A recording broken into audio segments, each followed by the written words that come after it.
Welcome to this episode of the Million Dollar Mastermind. I'm Larry Weidel, and before we get started, if you want to know exactly how to win again and again, go to weidelonwinning.com/webinar now to watch something I've put together for you. Now let's get going into this episode of Million Dollar Mastermind. I'm here talking with Frances Avrett. And Frances, are you in your home in Jefferson today? I am. I'm at my home.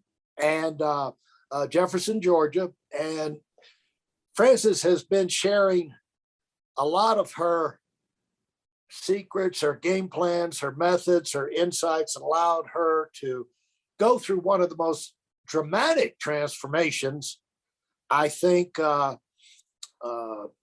anyone's gone through in their life.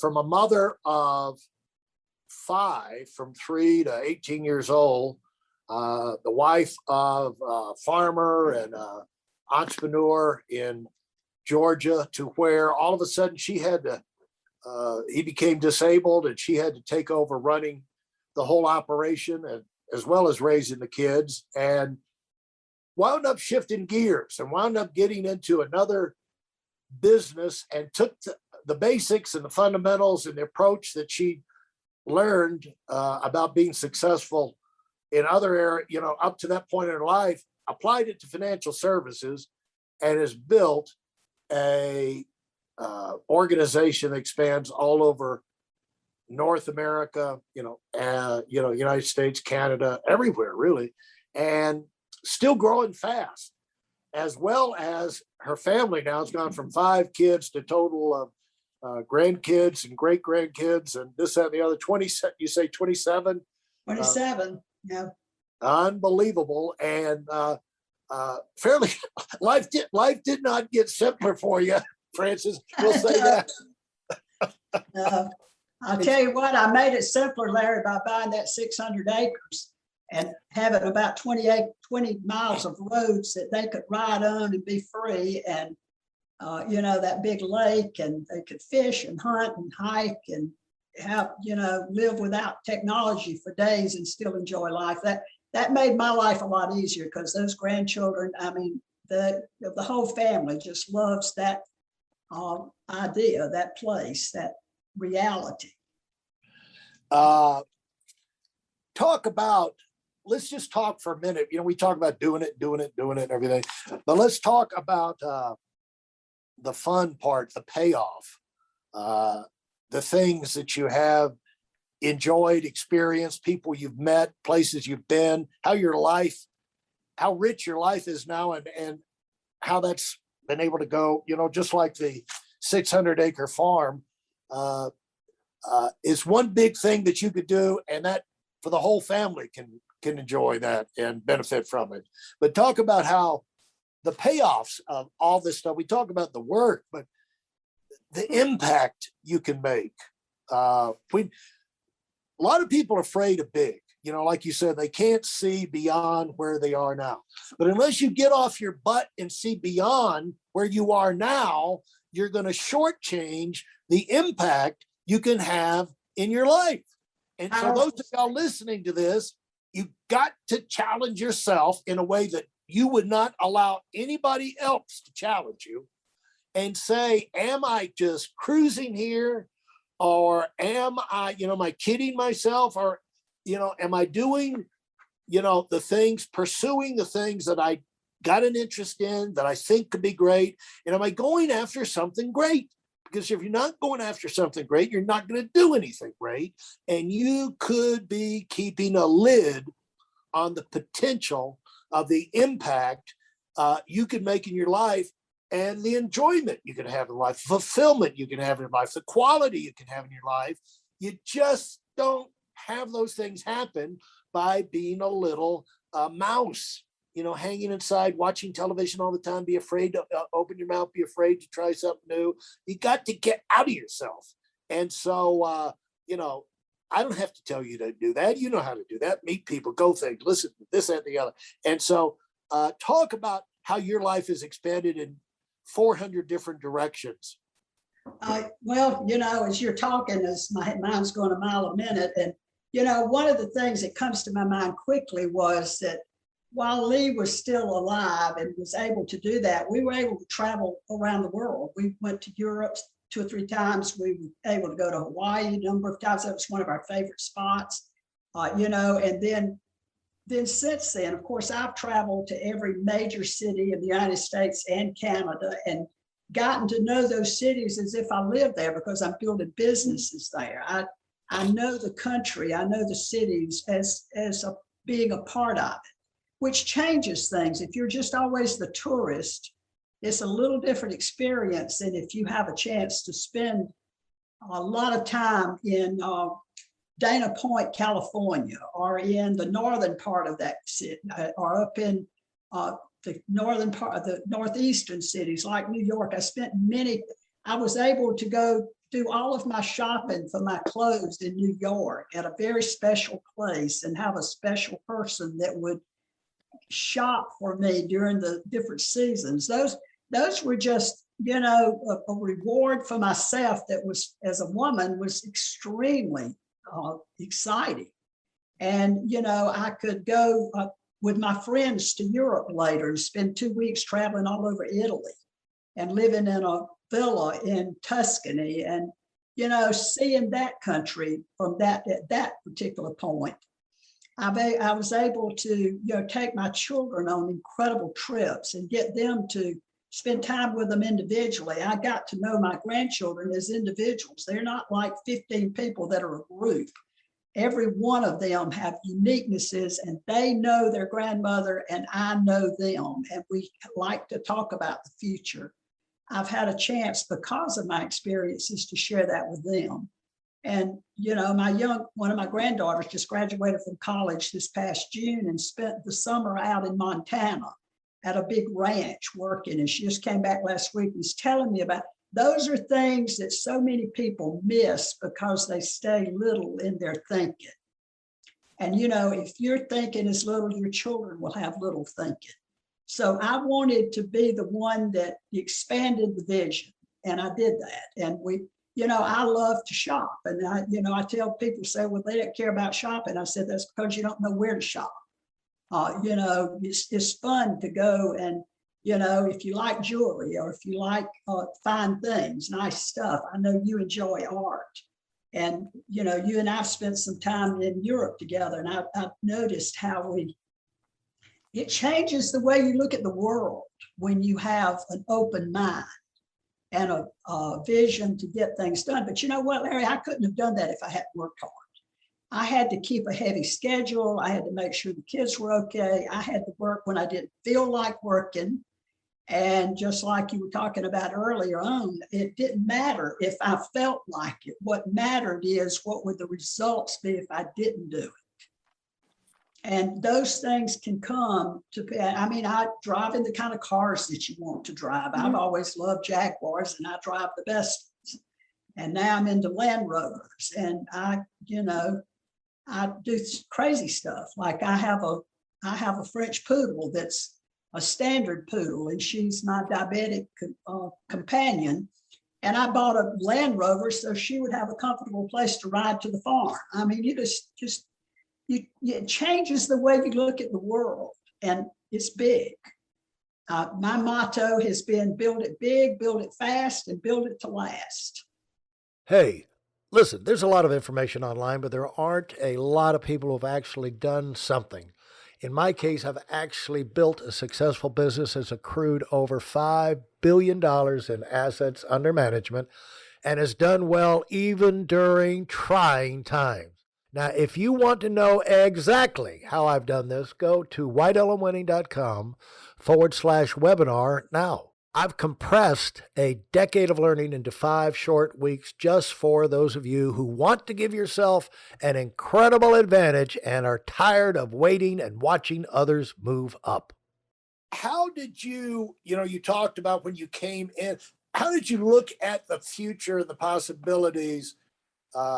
Think about how you did when you were in the mom running the business, when your husband was healthy, and that mentality. And when you went through the survival transition where you had to take responsibility. But how quick did you get the idea in your mind that this could go beyond just surviving now and being the breadwinner to opening up a lot of magical possibilities that you had never thought about before? Well, I took a look at what what the company would show us that was possible. And again, very simplistic. I played the what if game because just like everybody else, when things are tough and you're just trying to see beyond next week, it's a little difficult. And I would start to say, well, I don't know. And then I would go into my head and say, okay, but what if this happened? What if it was bigger? What if it was more exciting? How would you feel then? And I would just experience it in my mind while I was driving and while I was resting or different times during the day. I used visualization, and I could do it because I played the what if game. I had to shut down the negative side of my head, not somebody else's head, because people are always telling you can't do it. People don't ever, they always kind of laugh and look at you funny when you start talking outside of norm. And I wasn't worried about those people. I was worried about Francis not believing it. And so I would say, okay, Francis, well, what if it happens? How's this going to be? And then I would start to live that experience. And but guess what? They all came true. It happened like I could see it. We certainly can't have it if we can't see it. The thing is, I've done that so much in my life. I remember before I did the first expansion, the expansion up into North Carolina. Yeah, I remember that. The whole year in Atlanta before, every morning I woke up and I said, okay, what would I do now if I was in North Carolina? I don't know anybody. I'm on my own. I'm alone. I don't have the big offices supporting me. No one cares if I live or die. What am I going to do? And I had a year in my mind. That's right. And so when I did that insane thing that I didn't have the money for and moved my 3 and 5-year-old son and my wife that did not work outside the home, and we moved up there with essentially no money, had to have I had 2 yard sales to sell the junk in our basement to get $750 to rent the U-Haul truck to move up there. Yeah. And I had psyched myself up so much. It was not until the following year, that was like in November, we did that. It wasn't until March, I'd been up there 3 months, where I woke up in sheer terror in the middle of the night, said, what have I done? Yeah. I immediately said, well, you've already done it now, get to work. Yeah, go do what you said you were going to do in your head. Yeah. I remembered when I was, back even when, before I moved down to Palm Beach, when I moved to Florida the first time, it was Orlando, and I just never felt comfortable there. And I knew Art and Angela was down in Palm Beach. And I said, I'm going to go down there. I would go down there every time. I'd be like one day in Orlando, I said, I'm going to go down to Palm Beach and look around. So I checked out all of the golf course, all the private courses and this, that, the other, and, got the lay of the land. Just what would it feel like to be here? And eventually I just wound up joining all the clubs that Art and Angela were at. I figured they'd done the research. Yeah. Why second guess them? But and when I went to out to Colorado, I wanted to get a place in Colorado. I always thought I'd be over at Vail, Beaver Creek, but I would drive over there and like, which house? Okay, it's early in the morning. I'm going to go skiing, drive down the hill and cross and going over here. And eventually I wound up in Aspen because it's a whole lot simpler and better. But plus they got an airport, you can fly right into it, but Yeah. Big point. But about the what if, the thing is sometimes it's good to get around, have people that have meet people that have done things. And I know Rusty Crossan invited me out to a convention to speak at a convention in Aspen in 97. And he said, why don't you move out here? And I said, are you out of your friggin' mind? how would I move to Aspen? And what are you, an idiot? And eventually, but that seed got planted. And so now I live in Aspen and and Palm Beach. And Art and Engine did the same thing. Why don't you move to Palm Beach? And so it's like, what if you start, let some what ifs get into your head. What if? And don't let yourself necessarily be limited by something you haven't even thought about it. You can figure things out if you decide you want to do it. But you ought to be letting yourself think about these things. And so, Francis, this has been fantastic. I hope people start playing the what if game and start thinking about their future and opening the door, because people are going to follow you. And you do have an influence on other people in your life. And you want it to be, the one thing I always said, Francis, to myself as a leader, and when I started a year, this is what I always said. The one thing when this year is over, I don't want I want to make darn sure that we didn't achieve what we could achieve because I was thinking too small. And I never wanted to go to a convention where there was one organization doing all these great things. And my people said, man, that leader's on fire. Their team is on doing this. They're doing that. I wish I was on their team. I wanted everybody to wish they were on my team. And so that comes from the top. That comes from the leader. And when it comes to families, I know there's a whole lot of friends of your grandkids and all wish they were in your family. And glad they're friends enough where they'd probably go out to that 600-acre adventure. So thanks so much, Francis. You have a final word you want to say for I do, Larry. I want to say that based on what you just finished saying, and as I look over my career and all of the things I was personally able to enjoy that I just described, the thing that was one of my big points on my 12 points was to make sure that the people that wanted it and worked with me could have financial freedom. And today, one of the joys of my life is that we have a team of people that the company pays out well over $30 million a year to my team alone. And we have people who are super wealthy, they're living the dream. I could put just photograph after photograph of the beautiful homes, the cars, the lifestyles, and the businesses they're building that will go on for generations. That's been the whole thing. It's the process has created people who are living a huge dream. And that to me is when you can duplicate what your dreams are and have others do the same thing. That's what this whole thing is all about.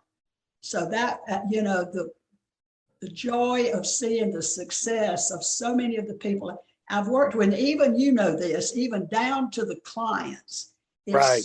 Joy to hear from my clients from the past and how they're living today because they are our client and because we showed them a better way. And absolutely. I just can't even tell you what that feels like.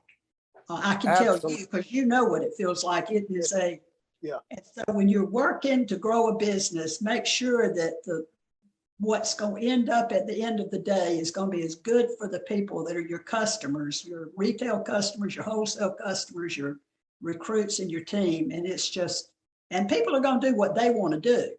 But the good news is it works and that they're doing it. Well, I just am disappointed that we don't have this on a video feed so people can see how fantastic you look today. But I want you to know, one of the highlights of my career has been knowing you and the fun we've had together and seeing the impact that you've had in so many people's lives. So it's a privilege, and thanks for sharing. Same here, Larry. Thank you for having me. If you enjoyed what you've heard and are dead serious about finding out for yourself exactly how this works in the real world, I've taken the most valuable business lessons I've learned over 40 years and put them into something for you to watch. Go to whiteelemwinning.com/webinar now in order to move up as fast as possible. I'm Larry Weidel, and I run the $1 Million Mastermind. Go, go, go.